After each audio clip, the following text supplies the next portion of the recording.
आयला 8 दिवस जत्राला गेलो आखे कांदे उगटून गेले पहिले हात मारवला नाना कर गोटे भाऊ. अरे कधी आलं कुंभे मिळून. अरे काल संध्याकाळच्याच गाडीनं आलो ना. आयला तुम्ही मला येऊन नाही दिलाय आणि गपचूप गपचूप पळून गेलाय तुम्ही. तुमच्या काय बोकंडी बसून येणार तुम्ही.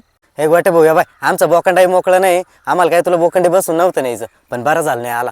अरे मरणाची गर्दी होती तिकडं. काय बोलतो एवढी गर्दी होती खरं कुंभमेळ्याला. पाय ठेवायला जागा नाही अक्षरशः. हे याल्लोटी तर तिथे याल्लोटी तर मरणाची चांगरा चेंगरी. बरं झालं मी आलो नाही येड्या. काय नाना का रे तिकडे आपल्या सारखेच कांदे बिंदे राहते का रे. अरे कायचे कांदडे कोंदडे कांदे फक्त आपले का ते येडपट लोक आहे. आखे हरभरी पेरून देते वावर आहे ना आणि अक्षरशः वावरात सुद्धा कोण दिसत नव्हतं. आयला मग ते लोक तिकडे काय करते रे.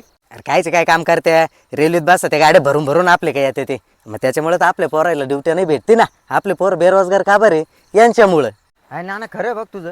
नानी आल्या का काही पर्याय बिर्याय नाही घर काही. यायला त्याला पर्याय आहे का नाही ते तर आपल्याला माहित नाही. पण गोटे भाऊ वेळेत थांबलं तर उपयोग आहे. नाही तर येणाऱ्या पिढीचं भविष्य लय धोक्याचं राहणार आहे आपल्याला. काय वाटतं तुला. मग बरोबर आहे. बरं मी काय म्हणतो आता घरी जावं लागलं जनावर डोरं करायचे नाही तर आपलं भविष्य धोक्यात येईल. हा भाऊ, चाललं चाल. घेत हे कळना काही हो कशा पायी करपला जन्म सारा